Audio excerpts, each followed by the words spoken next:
Welcome. It has just gone 7 p.m. Eastern Standard Time, Wednesday, the 22nd of November, and you are watching episode 112 of Regional Wrap. Regional Wrap, providing an insight on the issues affecting regional Australia and giving a voice to regional residents. My name is Bill Bates, and joining me on this episode is my guest, James Farmer, CEO of Space Centre Australia.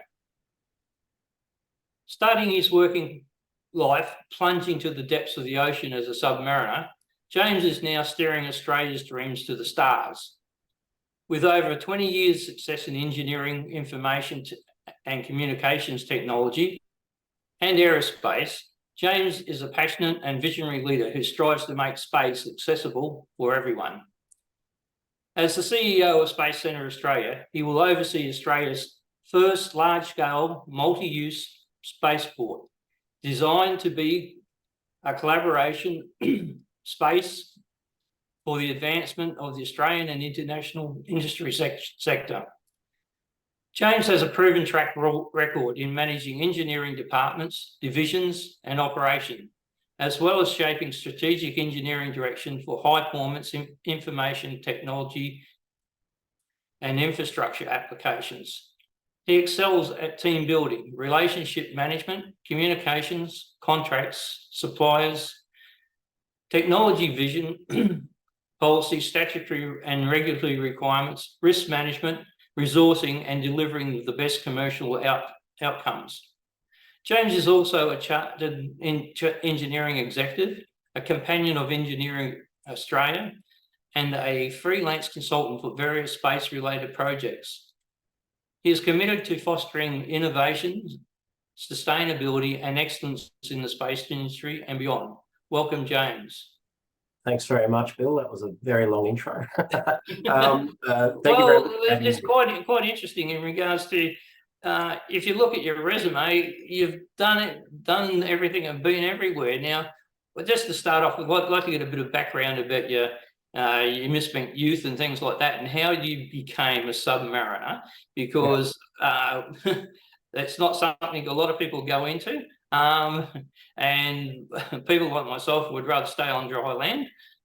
So can you give us a bit of your background in regards to your childhood and that, and what steered you into that direction as submariner, and then what changed your course to look for the stars? I grew up in a little country town called Charters Towers.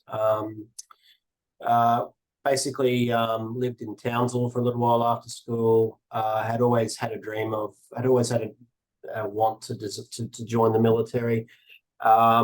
Various options were available, but I ended up going down the track of joining the Navy directly for submarines. It was just to me, it was just a natural fit. You either love it or you hate it. There's no sort of middle ground with working in the submarine service. And so I actually, strangely enough, the last day of my initial employment training down at Cerberus was September 11th. So my submarine career got sidetracked a little bit whilst I was deployed up to the Middle East for a fairly extensive period of time. But when I came back, I managed to sort of wangle my way back onto training and become a qualified submariner. And I was doing that for close to 11 and a half years until I left the Navy in 2011. And that was basically just because of family. I had my daughter on the way, and I didn't really want to do anything other than go to sea on submarines. But when you go to sea on submarines, you don't speak to your family very much. It's not family friendly in that context. But I ended up sort of working in a number of different sort of worked in the mines for a little while, but then became a qualified engineer. Then built on that over time with university. But I found myself working down in Canberra on a lot of contract work and a lot of defence work back in that sort of bubble. But it wasn't until probably around mid 2015, somewhere in that region, we got an opportunity to go and work over in the United States. Very rare opportunity for myself and for my wife. We were both working in two separate defence companies, doing satellite development and launch work. So that saw us having some very rare opportunities working with some of the best people in the space industry. And it just grew from there. And it was around 2017, 2018 where we'd realised that we could be doing more of this from Australia. And it was, this is before the days of the space agency and others. Knowing full well, after having grown up in Charters House, I knew all about Sir Joe's go at a launch facility up in the far north, which is actually for us is further northeast. Having, and it's something that we knew that other countries had their eyes on for a long time too. There's a lot of I suppose common sense as to why we are where we are in the far north. There's a lot of technical work behind it too. But we realised that by about 2017, 18, we thought, yeah, let's do this. We can. Why not? We've had this project going, Space Centre Australia, since then. It's all been internally funded. We've had a number of businesses that have helped fund it and get it to where it's at today. And it's building up a lot of momentum now, and we've got some great stuff coming in the future for it. I just noticed also during your time in the Navy, you did a lot of courses and qualification. Is that part of being at sea for a period and then not at sea for another extended period, that you still got that opportunity to learn to get more precise in regards to what you want to do? Oh, look, I think that I'm not sure what CV you've read, but every you're always training in the military. There's always some sort of course or some sort of training pathway that you're doing. You're training all the time, and that's because of safety. That's because of just the way that the military is. It's part of the game. I was fortunate enough to take up some fairly unique courses and training items whilst I was in the Navy. But then also that I think that permeated across into the civilian sector as well with university. And I've had some really, really great opportunities in that area as well of education and development. We're always learning. You never stop learning. I think the interesting part, you would have come into the Collins class submarines, and I saw a lot of the communications of parts of that being built at Rockwell Collins in Melbourne, and that integrated system of module on module and connection.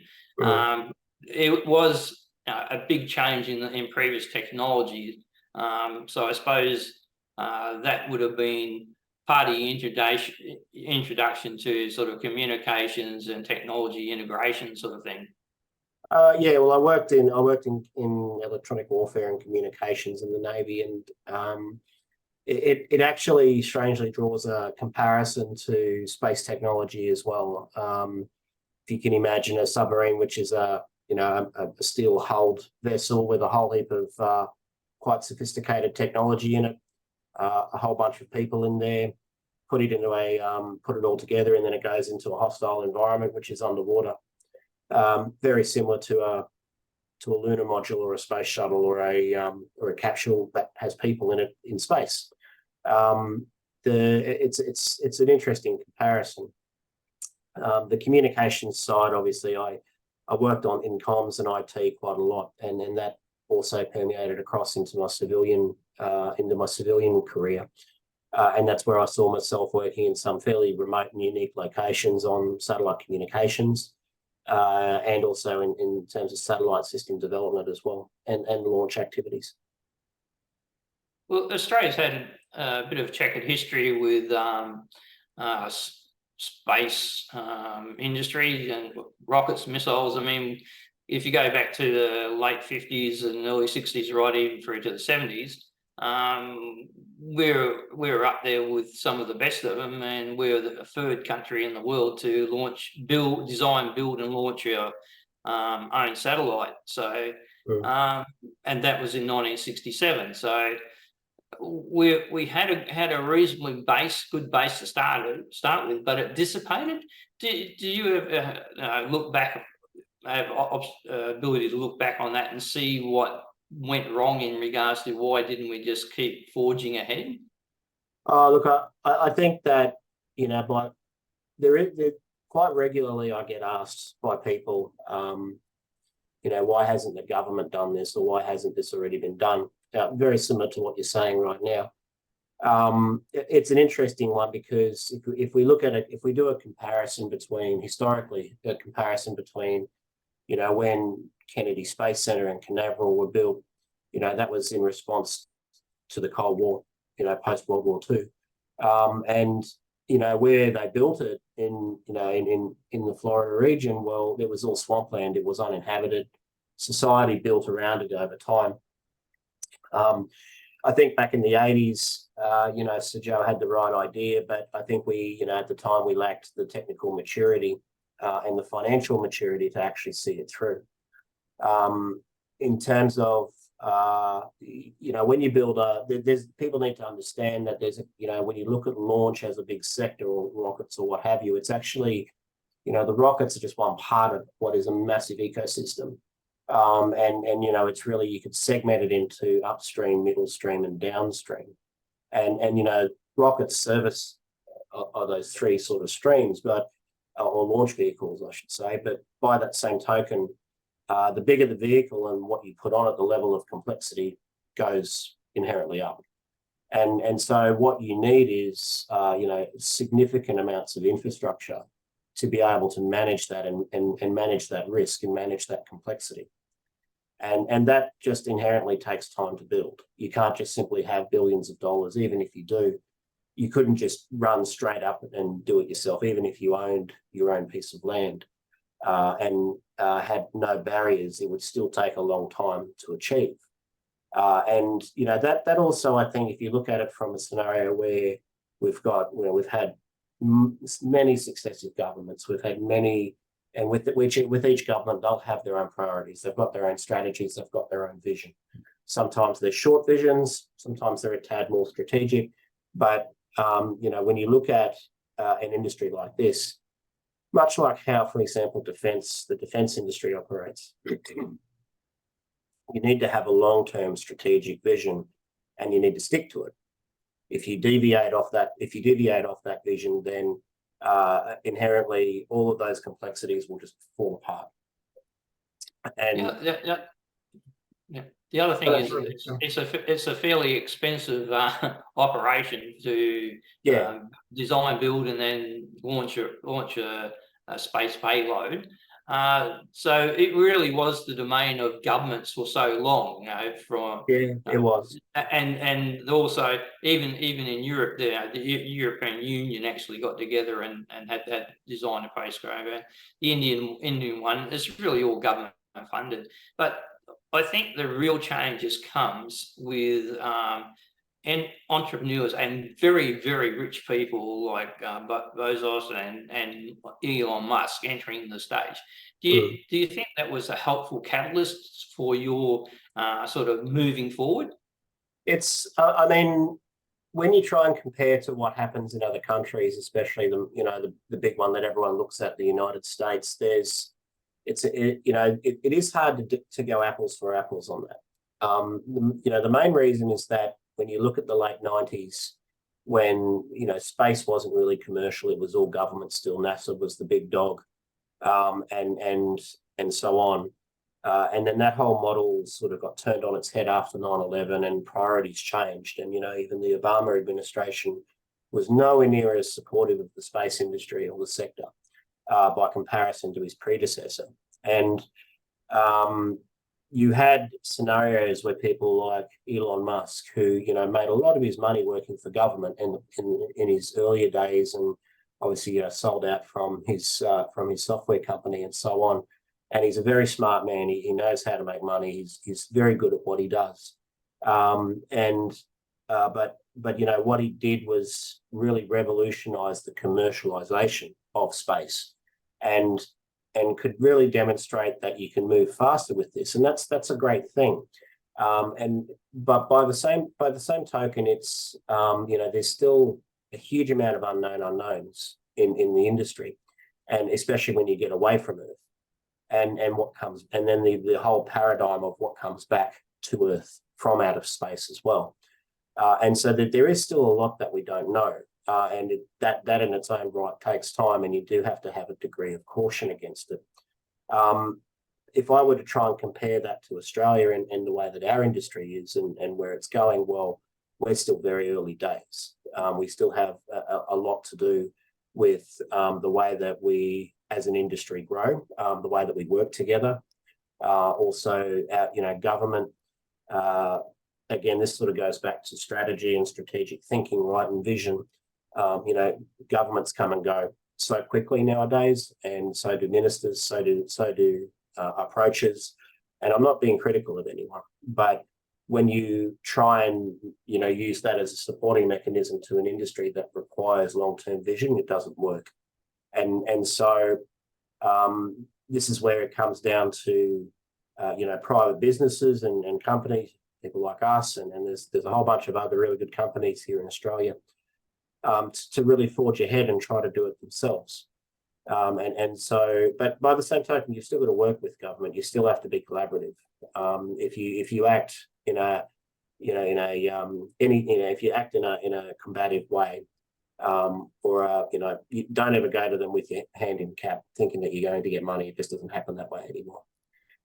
So you're on your own to a certain level, but by the same token, government can be supportive, but it's just about how you approach it.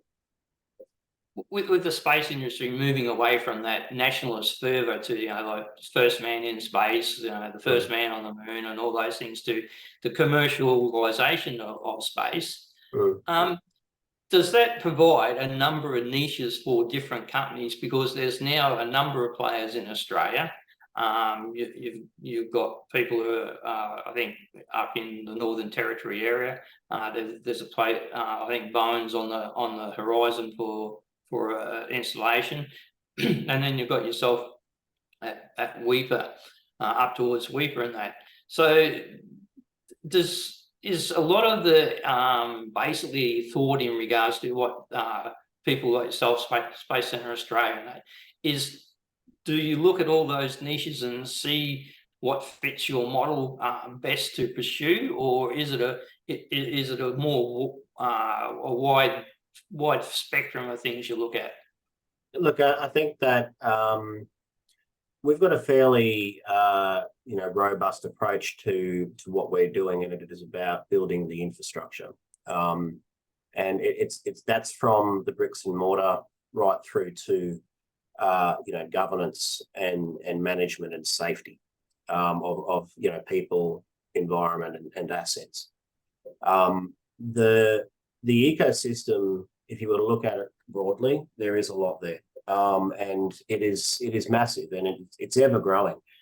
I don't believe that for one second you could think that you could corner a certain part of a market within the space sector as a bigger ecosystem, because that won't last long, because someone else will overtake you over time. It's not really a race anymore either. We know that we can get to space. We know that space race has always been a term that I hear so much, but it's a marathon now. We know that we can get away from Earth. We know that we can build great things to enhance the way that we do space. But it's about how we sustain that and how we manage that going forward.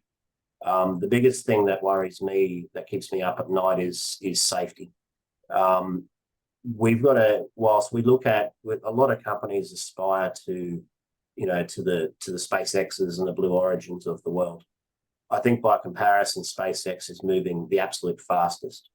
And whilst it's good to see launch vehicles like the Starship taking off, and the last one got way further than the first one, but it's still blowing up. And that's a system that's eventually designed to have people on it. So the reality is that, well, we need to be actually taking, from our perspective, as much of a measured approach as we can. That is, you know, that doesn't impede profit, but by the same token, we've got to be sensible and you know, be truthful with ourselves. And you know, if it means that we've got to wait a bit longer before we light the fuse on that candle, well then so be it. We have to do that. That circles back to the reasons why we're building that ethos and that governance model in what we're doing with Space Centre Australia, because we want to help and be that home for so many of those wonderful companies in Australia, especially, that want to launch and that have that aspiration to be the next big launch company. But by the same token, they need support, and it's really hard to do both, whether you build rockets or payloads or satellites or build infrastructure. You know, we've got 4 sites in the far north that we are building and have to manage. That's not an easy feat. That has to be running all the time and sustained all the time. Again, that's not an easy feat, and it's a big cost. But you can't safely launch without that infrastructure in place. It's just as simple as that. It's no different from having a large-scale airport. The other thing is, what would be important is the collaboration between players and also strategic partnerships. How well does the space industry in Australia and the different players get together to collaborate, or, you know, at least move the whole industry forward at a reasonable pace rather than competing and pulling each other back, sort of thing? Yeah, I mean, that's a good question to ask, because you know, it's not just about the Australian economy. It's not just about being an Australian business in Australia. You've got to realise that space is global.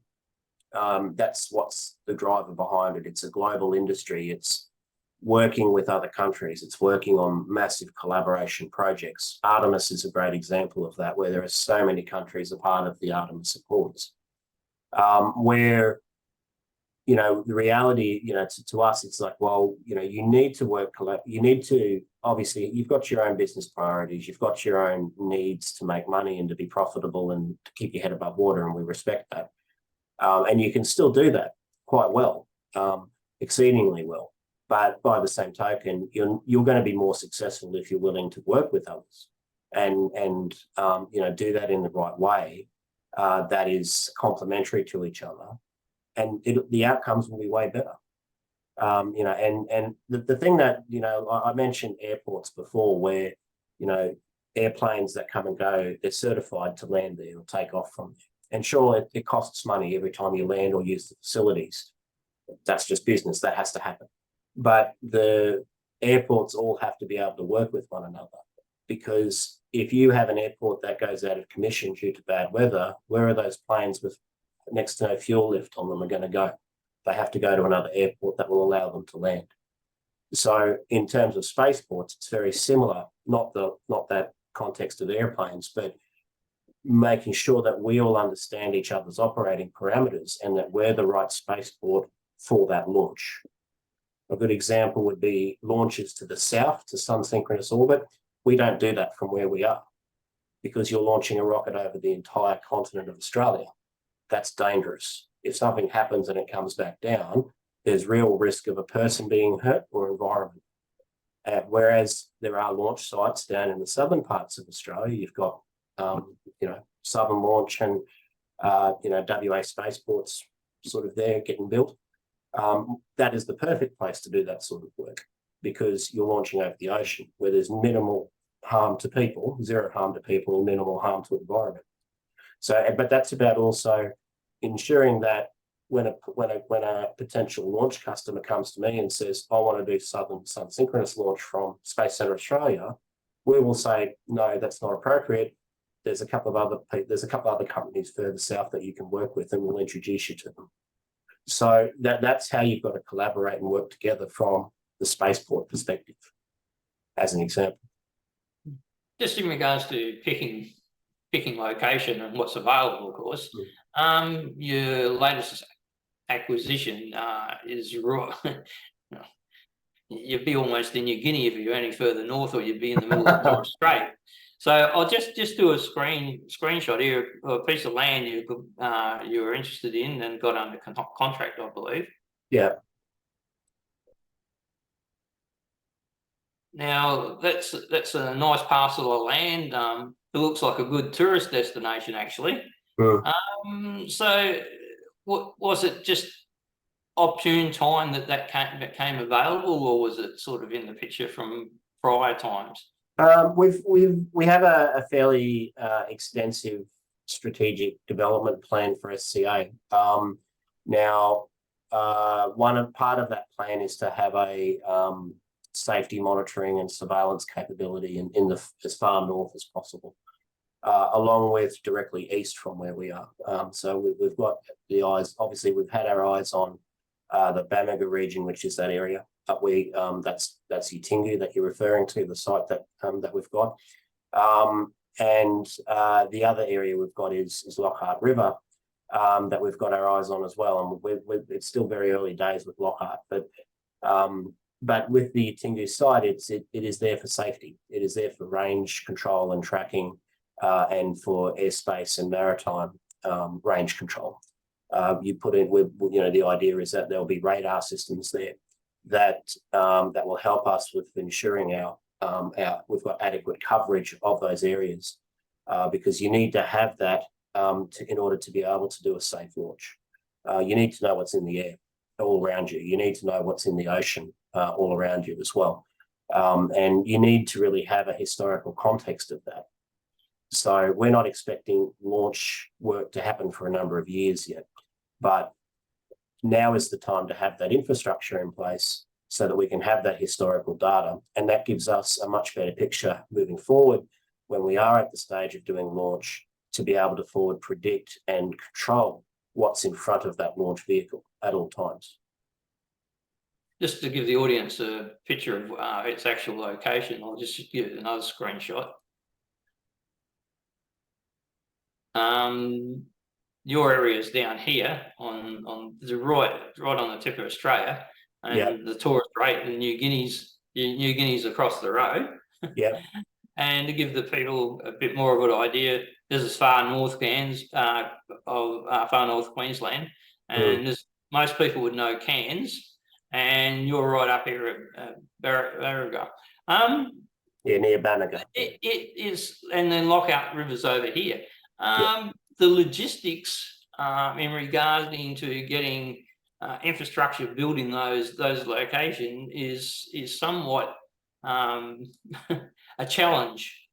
How do you see that going forward, and what do you think far north Queensland needs as far as infrastructure to help these sort of operations such as Space Centre Australia?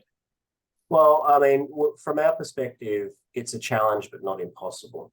And there's plenty of ways around it to get what we need to get up there for our own requirements.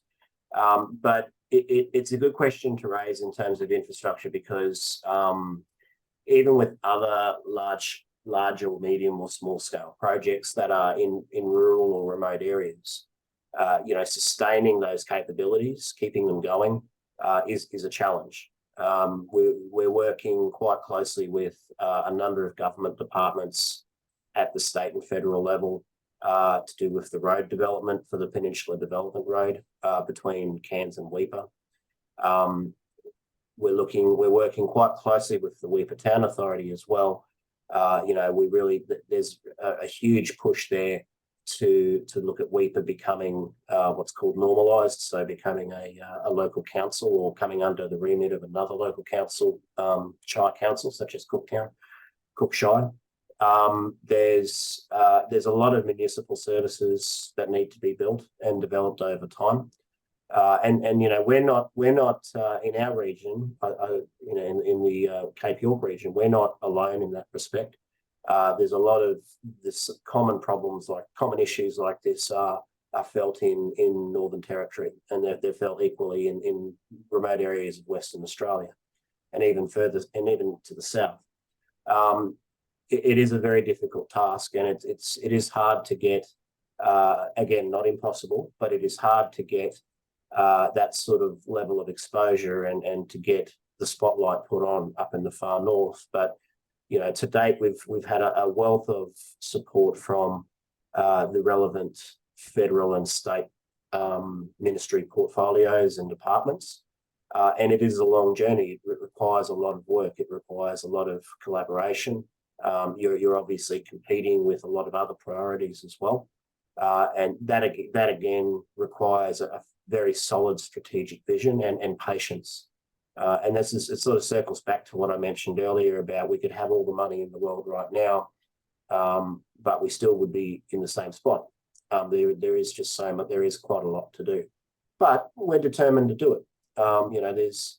There's stuff that we are doing directly ourselves. There's items there. There's other items that we shouldn't be doing directly ourselves, but supporting others that can do it. Because at the end of the day, it's one of those either direct or indirect capabilities or infrastructure pieces that we need to be able to operate properly. That also permeates across to people as well, developing our workforce and looking at the way that kids learn about space and the industry as a whole. Spaceports are very much a blue collar facility. It's all heavy industry. There's certain parts of it that are very scientific and precise, but most of it is blue collar, which is a good thing in a way because there are plenty of transferable and translatable skills that we can work with, and we're doing that. We're working on a pilot program with the the local Weipa College school up in Weipa, with the education department here, and that's coming together really well. And we should be launching that. Pardon the pun. We should be launching that next year, fairly early, and that's likely to spread across a number of schools. We're working very closely with a lot of universities, and in fact, I'm sitting on the board of one of them in the UK, in Manchester. That's how far-reaching this is.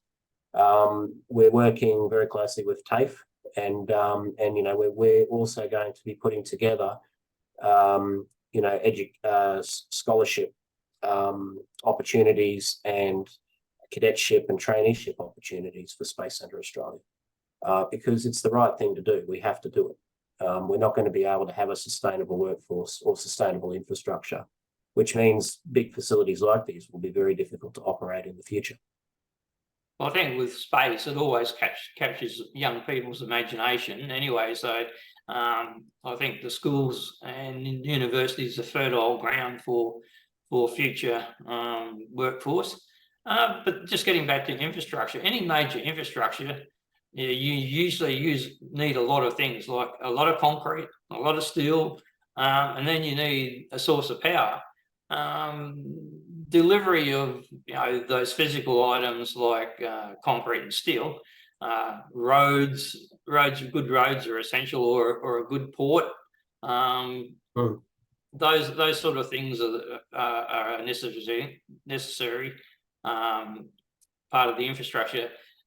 Do you think, in regards to, is the rate of improvement of regional infrastructure going to be sufficient to sort of service what you want, or do you think you'll have to sort of rely on, say, maybe for where you're up there at the tip of Australia, you might need some sort of build your own seaport or something, so you can get heavy stuff in, because the roads are not all year round roads and things like that? Yeah, well, there's a deep water port in Weipa, and there's quite a lot of aviation logistics there as well that we can work with, that we are working with, which is fine. The roads to Weipa are progressing at a rate. It could always be quicker, but that boils down to I think most of that boils down to available resources, people and materials. Again, this is not an uncommon problem. We're subjected to it just as much as the next mining development or the next other piece of infrastructure development that's happening in the wider region as well, in the far north. How do we deal with it? It's a good question. We're working quite closely with a number of different groups and businesses to not only just sort of work a way around these issues, but to also ensure that we're not eating each other's lunch. The idea is that we want to make sure that we're being collaborative enough so that people are still working. We're not demanding resources or stealing resources from others. It's going to be that, and this is a thing that takes time as well, Bill, where it needs to have good strategic thought and planning. There's certain things that we can do on the site that we know, for example, quarries, and produce our own things like concrete. Things like prefab and steel, that all has to get brought in. And that there's a couple of ways we can do that. That's, by road or by through the port system. They're the sort of things that in our project team we manage, and we have to we schedule that out. We've got to navigate our way through the wet and dry seasons. We've been fortunate enough to have a fairly long dry season this year. Might not be the case next year. You don't know, but there's ways around it. We're hopeful that we'll have some really good solid work happening on road access going into mid next year out at the main primary launch facility site near Woomera, and that'll enable us to do an awful lot more preparatory work for the construction activities that we're aiming to kick off around 2025. I think one of the things, like last time I went up on the Peninsula Road was about 2017, and that was a pretty rough old trip sort of thing. I think I changed between asphalt and corrugated gravel 26 times on the length of that journey, and it always sort of amazes me that how you could sort of be doing work in the middle of nowhere rather than having sort of two continuous ends coming together. Like when we think back at railway lines like the Western Union and the Pacific Railway in the United States, they're coming from two different ends and working. But we seem to have people stuck in the middle of nowhere, fixing a section of road. So that was a sort of a bit of a shock to me. I thought we would do it from end to end, but there again, we all have different planning. But one of the things that I'm also a bit intrigued about, if you go back to 2014, there was a white paper about the development of the North, and there was an expectation that something would be delivered from it. We're approaching a decade now on from that white paper, and we have a federal minister for the North, and just a month or so ago, she delivered the annual speech on the Northern Australia infrastructure and the white paper. I read her speech and that, but I certainly wasn't enthused in regards to the government's commitment to Northern Australia, and not just this government. It goes back to even just after the first paper. So do you think there's, not just from your industry, but all from the whole of industries in Northern Australia, there needs to be a bit more of a concerted effort on the government to actually deliver on that white paper for the wider good of everyone who's operating in the North? I think it's probably time that white paper got revisited and renewed, but look, I can't sort of comment as to what previous governments have done, and we have a very good relationship with both sides of government, even up to today. We always have had, even when it was the previous government. There are some initiatives that are built that are focusing on that. You've got Regional Development Northern Australia, and they're groups that are quite passionate about development and infrastructure and building the far north. But I'd mentioned a little earlier that in our travels with what we've been doing, you're competing with everyone else in the country, and you're competing with lots of other promises and priorities and plans. Can we satisfy everything that's that's come out of that particular white paper you've mentioned. I would say no. That's just being realistic about it. But does that stop industry or private sector from doing anything? No, it doesn't. It's not meant to be a barrier, it's just a plan. Whether or not that plan comes to fruition or is enacted by government, well, that's government's problem. What we've realised is that you can overcome a lot of the barriers in the far north to investment, to infrastructure development. Yeah, there's a lot of things that you've got to work through. There's a lot of red tape. There's a lot of rules and regulations at multiple levels. But if you've got the, if you've got the willpower and the desire to do it and do it in the right way, well, then there's nothing stopping you from doing that.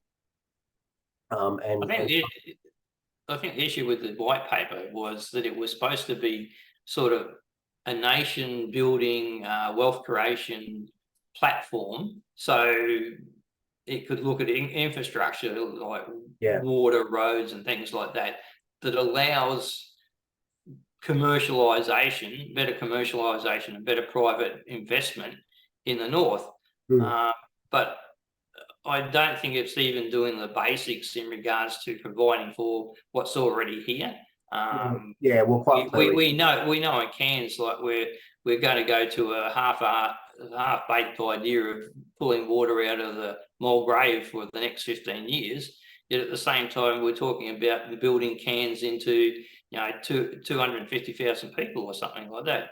So all I'm saying is the white paper should be the base platform for people to build on, but it doesn't seem to be even doing that. Well, I think that it's a fair point to make. When you look at when government puts out a plan like that or a strategic plan, someone has to monitor it. You've got to have someone somewhere, some group. They've got to monitor it and ensure that it's actually being acted on and being done. It depends on which sort of area that white paper falls in. I would think, though, you mentioned 2014, was it? So 10 years ago, I would think that white paper is well and truly out of date, and probably needs quite a lot of uplift or rewrite. But I know that there's, I suppose that I think the silver lining in a lot of this is I think over the last 10, 15 years as well, Bill, that I think there's been quite a big shift in expectation between what government was doing back then versus what government does now. And I'm not going to come across, I don't want to come across as criticising government, because they can only do what they can do. But I think what the big change is, and this is I think why we've been so successful with what we've been doing, is that there has been a pretty big shift in removing those barriers for private sector to press on and do these sorts of things, whether it's big infrastructure programs or what have you. And in fact, there are quite a number of opportunities available for private sector to leverage government funding and it's not easy to do this, I might add. Just to clarify, it's very, very difficult and takes a long time. But there are avenues where you can leverage government assistance and funding to finance or to help with building these sorts of larger scale infrastructure projects.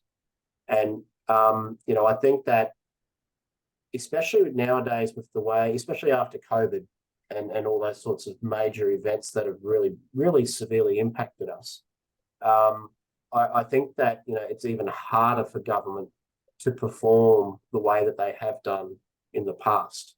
And I'm not trying to defend anyone in particular or government or anything like that.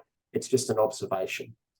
To me, though, the silver lining is that I think a lot of barriers have been removed for groups or consortiums or businesses to actually do these sorts of bigger projects.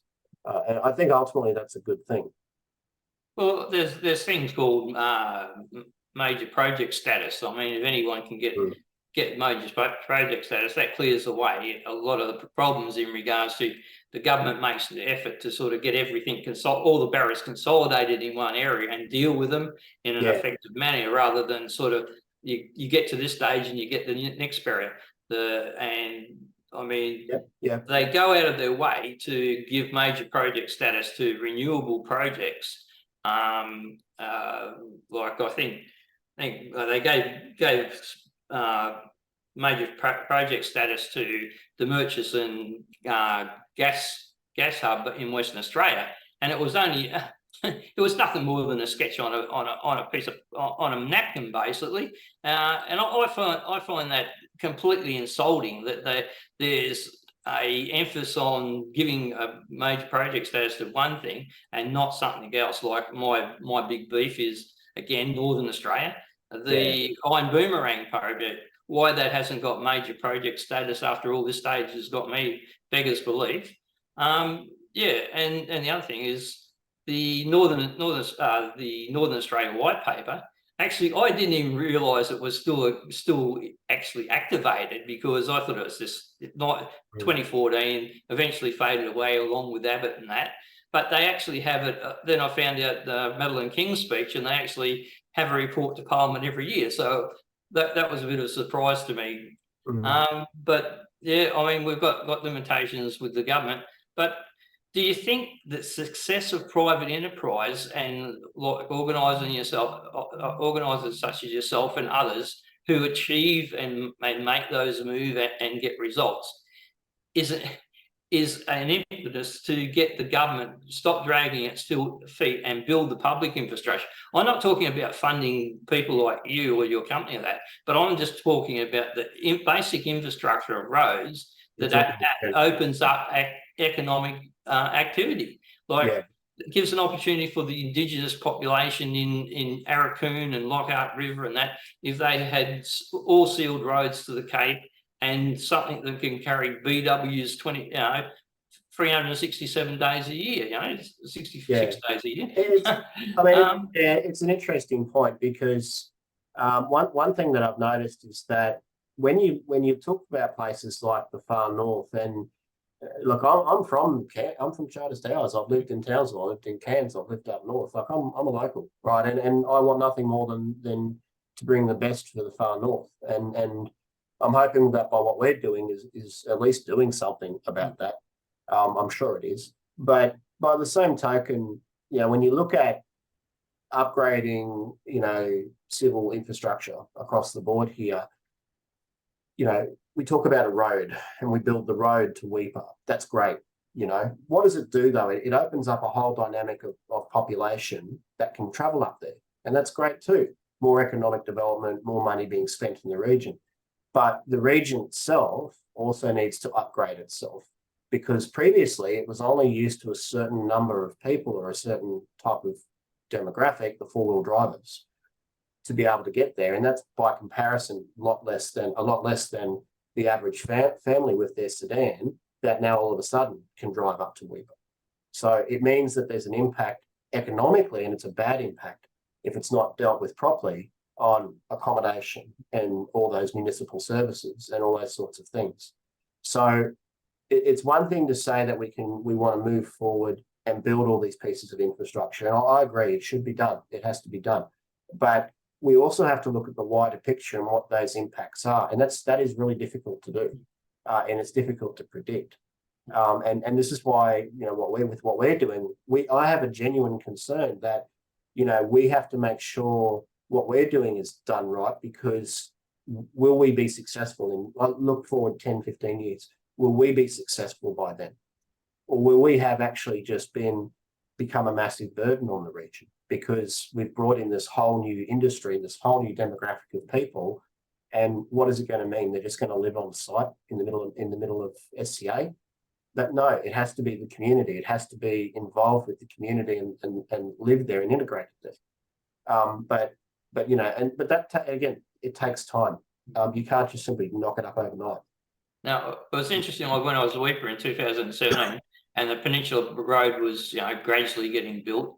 A lot of the people in Weipa weren't big fans of it, because they really didn't want people to come have access to Weipa and their fishing grounds, because in Weipa, you're either going fishing, out fishing, or coming home from fishing.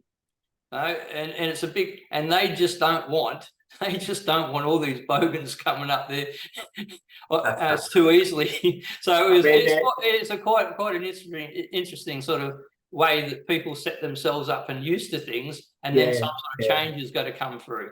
Yeah, and you're dead right, and it's sort of this kind of what you're saying kind of complements what we've just been talking about, because you got to really realize what the impacts are going to be. Now, there's a pragmatic approach to this in saying, we need to put in a proper road here to ensure you can access a town, right?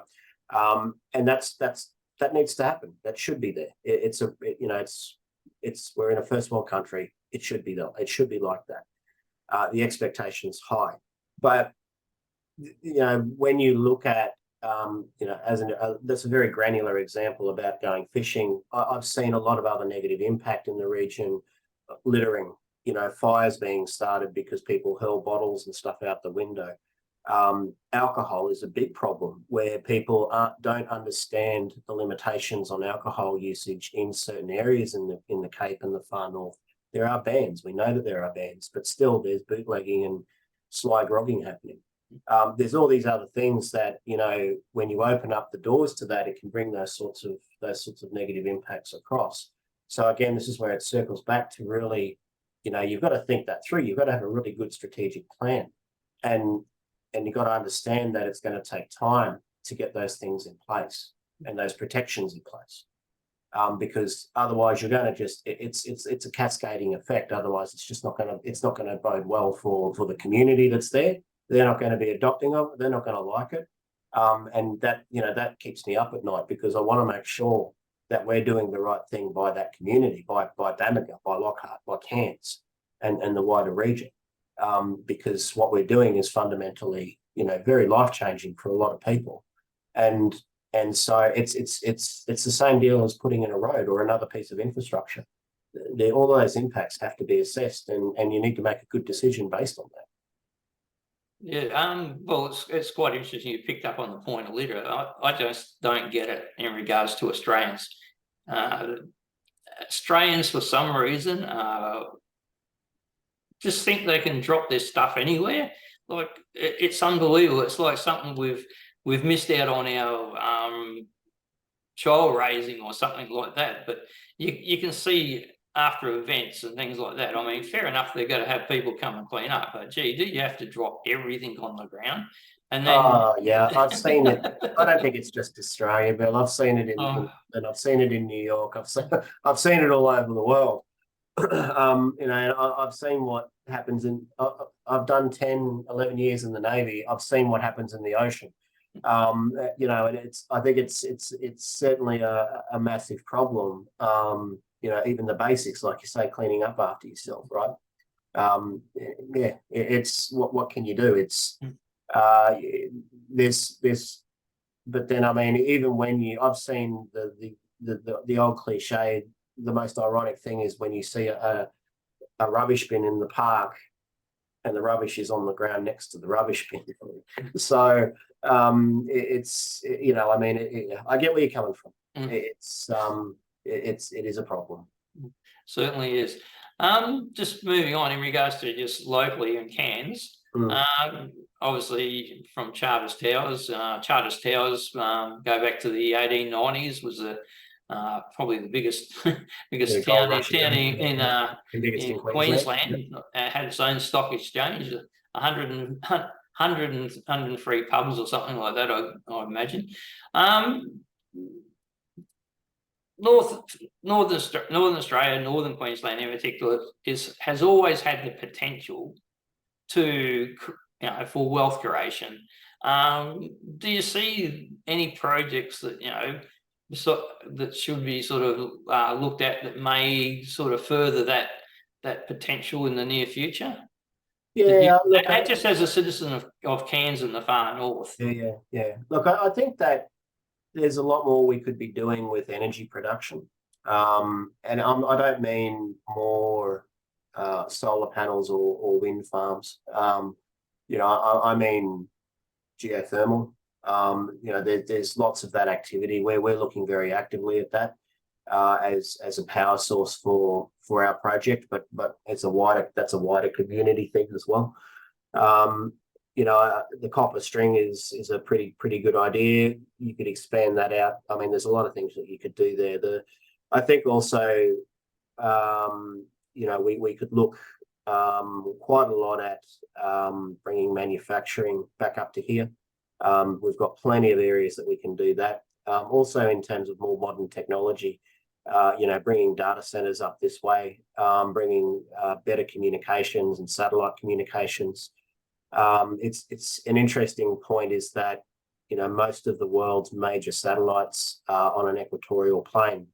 That's, where we are at Weipa is about 12 degrees, and at Bamaga is 10.7 degrees, right? You can't get much closer. Well, you could, but not in Australia. But that is the yield on that sort of distance from those equatorial planes is massive. In fact, you get so much better coverage and performance. What I'm saying, what it ultimately leads to is that you could have remote operated autonomous data centers located in a lot of areas in northern Queensland that, the technology is great. It's very self-sufficient now, very power efficient, but connected up to a satellite network, and you've got a really brilliant capability there. And that's something that you could look at doing. There's a lot of things that you could do. I think the other thing is also one of the biggest, I've seen this a lot with a lot of projects in the far north, is land management and tenure, and working with native title, and Indigenous groups and Indigenous land use agreements. And that needs to be managed properly. I think there's a lot that could be done with Indigenous communities and improving a lot of that stuff. Again, this is we need another hour for this, but that's another big area of work that can be done, and that has a lot of economic benefit and gain for the communities themselves directly and the people themselves directly. I think one of the disappointments with native title is it hasn't sort of delivered for the Indigenous the economic participation that I think the original people who ran the case and pushed for it expected. I'd like to see more opportunity for economic participation by these groups, and I think some of that should have to come in somewhere along the line where there's actually freehold land deals in regards to these people, in regards to give them ownership. I mean, that's what most of us strive for in our license. Being raised in that, you want to be independent. You want to have your own plot of land and your own house and things like that, that you actually have control of.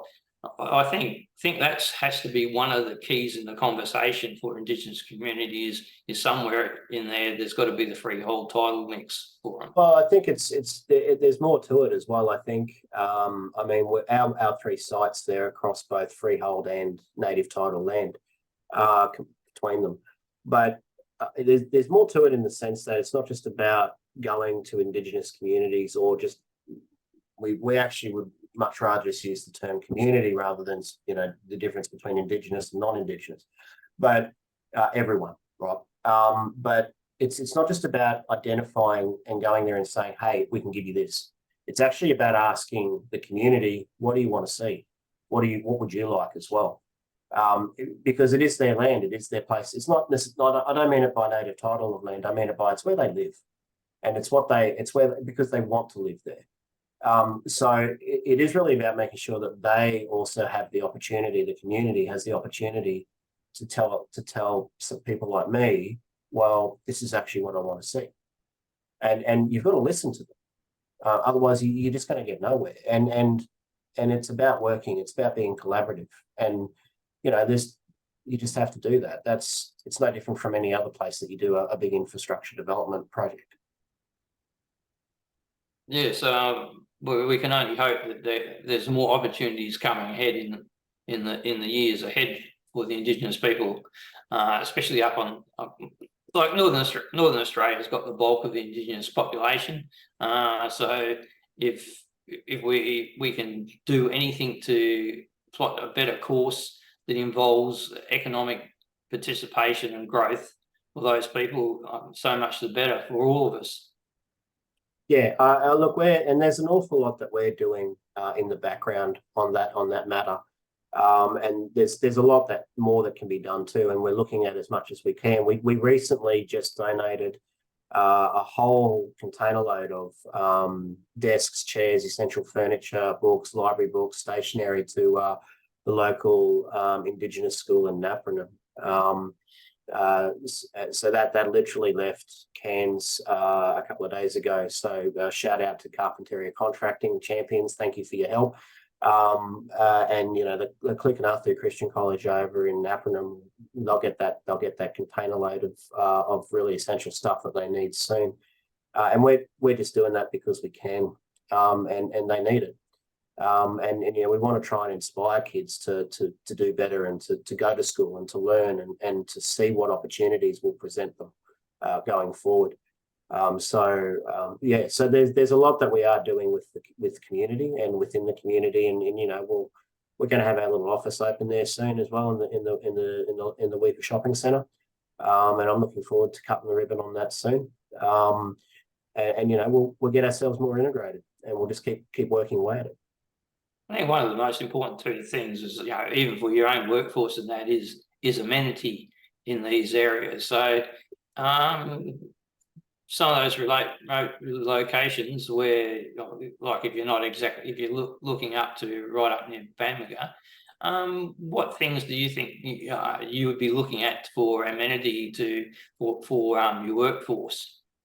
Yeah, so it's different between the locations. What we're looking at in terms of the Weeper region is very different by contrast to the Yutingu up at Bamaga, and is again very different by contrast to what we're planning.